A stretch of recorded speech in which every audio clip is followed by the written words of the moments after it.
Les 21 et 28 octobre 1932 paraissaient dans l'Action française les critiques de François Vuneuil du film allemand Vampire, texte intégral. Nous regrettons beaucoup, et pour plusieurs raisons, que ce film soit manqué au point d'être en plusieurs passages risibles. Son auteur, M. Karl Dreyer, danois d'origine et français adoptif, a composé naguère, avec Mademoiselle Falconetti et Feu Sylvain, cette passion de Jeanne d'Arc, tout entière en premier plan, dépouillée des accessoires historiques les plus modestes, l'un des très rares films qui ait souffert d'une incompréhension que l'on peut comparer à quelques célèbres injustices artistiques et dont on puisse être sûr qu'il prendra tôt ou tard sa revanche. M. Karl Dreyer, après plusieurs années d'une inaction somme toute assez louable, si l'on songe à l'état du cinéma, a voulu renouer avec le film d'épouvante et de poésie. Ce projet en soi n'échappait pas entièrement à la critique, mais l'on n'avait pas le droit de le discuter dans le temps où les vaudevilles à couplets et les fades trivialités de l'opérette internationale encombrent la plupart des écrans. On eût été ravi de pouvoir opposer à la fabrication commerciale l'ouvrage d'un artiste indépendant, triomphant, après s'être refusé aux concessions les plus ordinaires, dans un genre que l'on a déclaré inactuel parce qu'il est devenu inabordable pour les tâcherons vaniteux et maladroits de notre cinéma. M. Karl Dreyer, au surplus, se proposait dans son nouveau film quelques expériences que l'on suggérait depuis longtemps et qui rompaient avec la routine industrielle. Pas de vedettes, pas de travail en studio. La mise en scène avait coûté de longs mois d'efforts dans un vieux château abandonné, loué à cet effet. Cette entreprise, si séduisante, si digne d'encouragement, n'aboutit même pas à un de ces échecs retentissants qui signalent parfois les excès d'audace d'un artiste et leur assure une féconde influence. Vampire répond exactement à son titre banal et d'une orthographe prétentieuse. C'est un film inintelligent, mal fichu et semblant aux trois quarts parodique, bien que son auteur ne l'ait certainement pas voulu un seul instant. Pour ne citer qu'un trait, en effet, cette obstination de tous les personnages à déambuler dans des éclairages de plein jour, avec des chandelles ou des lanternes allumées, ferait la fortune d'un humoriste en veine de caricaturer le film de mystère et de terreur. S'il n'y avait encore que cette maladresse, que cette négligence, cette bourde, pourtant inadmissible chez un Dreyer, mais, comme le dit M. André Levinson, dont tout l'article serait à reprendre tant il est net et complet, l'auteur, ouvrez les guillemets, semble accumuler, comme à loisir, comme par défi, toutes les fautes imaginables et qu'il ne peut pas ne pas voir, fermez les guillemets. Le scénario d'abord, pour lequel M. Levinson est peut-être encore trop indulgent lorsqu'il le définit, ouvrez les guillemets, forcé, fastidieux, sur un sujet épuisé et qui n'a pas cette vraisemblance dans le fantastique qui l'eût rendu plausible, fermez les guillemets. On connaît des histoires qui, dépourvues de cette sorte si émouvante de vraisemblance, ont au moins le vulgaire mérite de tenir debout, de posséder une charpente de mélodrame, grossière et cependant fragile, mais que l'on préfère à Vampire. Le scénario de M. Dreyer est nul sur le papier. Il est inadmissible de choisir ainsi pour un film que l'on estime important, une aventure de succube, de vampire, septuagénaire, que l'on a tué un peu, comme le recommandait le père Ubu, mais pas assez, et qui trouve de nouvelles victimes. Inadmissible surtout de ne pas avoir tenté le plus petit effort d'imagination ou de composition pour tâcher de nous rendre au moins quelques instants complices de la fable, pour lui donner, ne fût-ce que durant 50 mètres, une apparence de réalité. On doit dire cependant que l'on a vu parfois au cinéma la faiblesse de l'anecdote compensée par la rigueur, l'habileté du découpage. Cette opération pour Vampire était certainement très difficile, mais elle n'était peut-être pas impossible.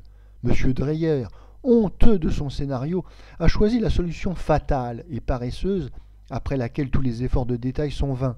Il s'est ingénié à tout embrouiller, à procéder par fugaces allusions, pour jeter un voile sur la puérilité de son livret. Ou bien, il ressuscite les procédés les plus discrédités, les plus plats de narration. Les héros, feuilletant interminablement et à tour de rôle un vieux bouquin où il y a le secret du film, et dont on projette froidement plus de 20 pages sur l'écran.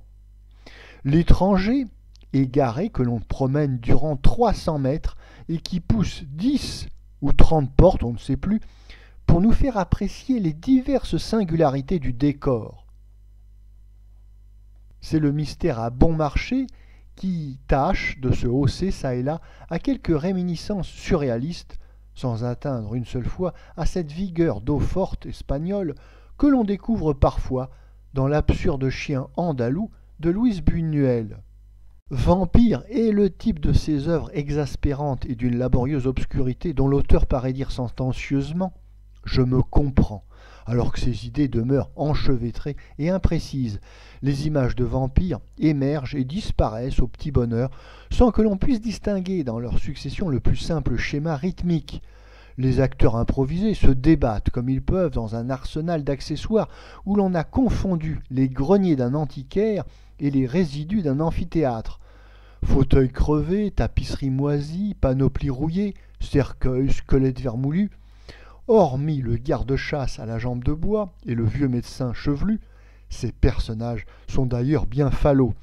Il est inconcevable que pour incarner le voyant, l'anglais classique, le lord neurasthénique et familier des fantômes, on ait choisi ce gros garçon mou, lipu, aux yeux globuleux, à la voix blanche, et qui ne parvient qu'à avoir l'air hébété de sommeil ou soucieux de ne pas salir ses manchettes.